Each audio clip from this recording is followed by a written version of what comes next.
নমস্কার, আমি আশালতা। আজকে আমি আপনাদের কুলের আচার রেসিপি। ছোটোবেলায় টিফিনে আমরা এটা খুব খেয়ে থেকেছি। তো যাই হোক, এখানে আমি এইরকম পাকা পাকা কুল নিয়েছি, ধুয়ে নিয়েছি।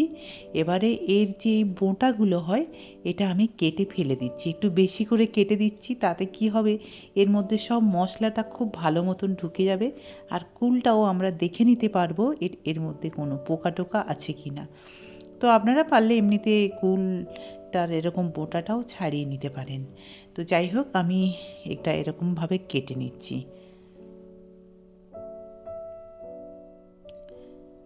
তো এইভাবে আমি সব কুলগুলো কেটে নিয়েছি। আপনাদের কুলটা যদি একটু কাঁচা থাকে তাহলে 1-2 দিন রোদে একটু শুকিয়ে নেবেন, তাহলে ওর যে ভিতরের ময়েশ্চারটা শুকিয়ে যাবে, তাহলে ভালো হয় আচারটা। খারাপ হয়ে যাওয়ার কোনো সম্ভাবনা থাকে না। তো এগুলো সব কাটা হয়ে গেছে। তো দেখুন, এবারে আমি কি করব, একটা মশলা রেডি করব। মৌরি নিয়েছি, শুকনো লঙ্কা, মেথি নিয়েছি, আর এখানে ধনে, জিরা, গোলমরিচ আর একটা এলাচ। এবারে এইটা শুকনো খোলায় ভেজে নিতে হবে। লাগবে কিছুটা তেঁতুল। যদি আপনাদের কুলটা বেশি টক হয় তাহলে তেঁতুল দেওয়ার দরকার নেই। আর লাগছে গুড়, লাগছে, আপনারা এটা চিনি দিয়েও করতে পারেন। তো এদিকে কড়াই গরম হয়ে গেছে, এবারে একদম স্লো গ্যাসে এই মশলাটা ভেজে নেব।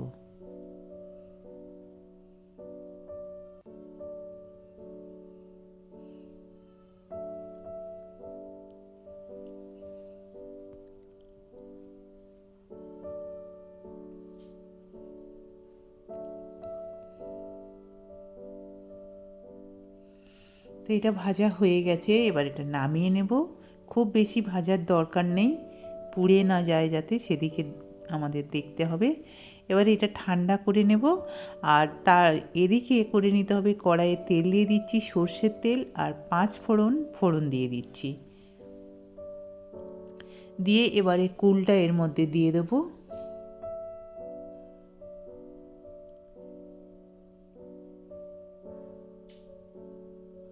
কুলগুলো দিয়ে ভালো করে এই গ্যাসে এখন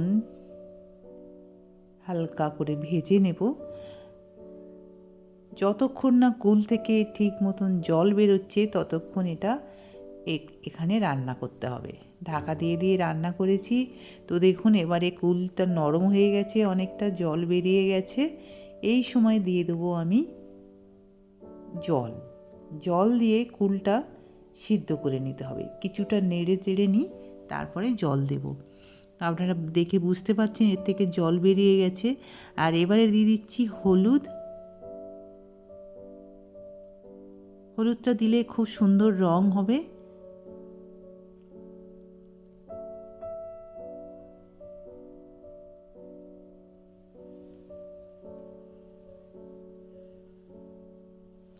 তারপরে দিয়ে দেবো স্বাদ মতো নুন।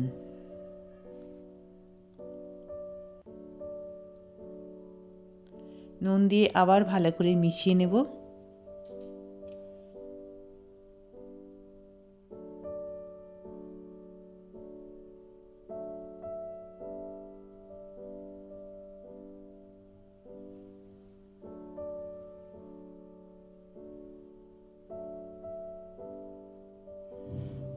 এবারে আমি দিয়ে দিচ্ছি জল।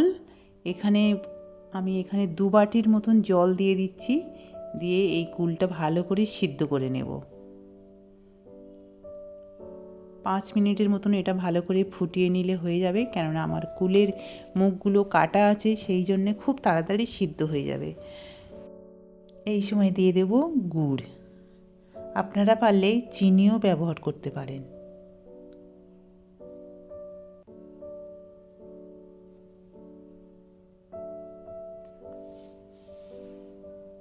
গুড়টা দিয়ে আবার ভালো করে এটা ফুটিয়ে নিতে হবে। তো এবারে দেখছেন গুড়টা একদম গলে গেছে। তারপরে দিয়ে দেবো তেঁতুলের পাল্প।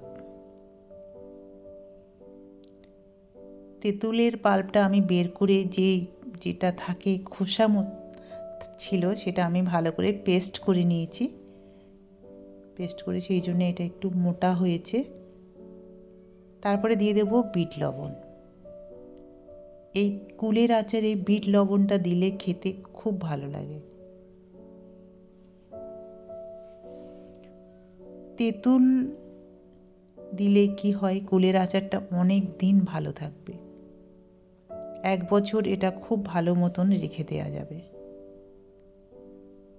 এবারে দিয়ে দেব ভেজে রাখা মশলাটা।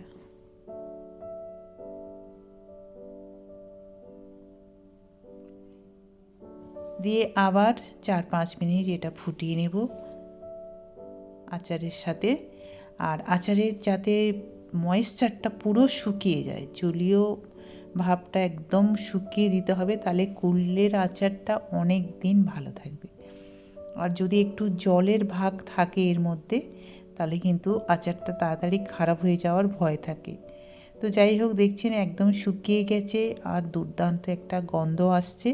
এবারে এইটা আমি কাঁচের জারে করে স্টোর করে রেখে দেবো, বাইরেই থাকবে। আর 1 বছর মাঝে মাঝে রোদে দিতে হবে। কেমন লেগেছে রেসিপিটা অবশ্যই কমেন্ট করে জানাতে পারেন। আমার এই রেসিপিটা যদি আপনাদের ভালো লাগে তাহলে লাইক করবেন, শেয়ার করবেন, সাবস্ক্রাইব করবেন আর আমার বেল আইকনে ক্লিক করবেন, তাহলে নতুন নতুন ভিডিওর সাথে আপনারা আপডেট থাকতে পারবেন। নমস্কার।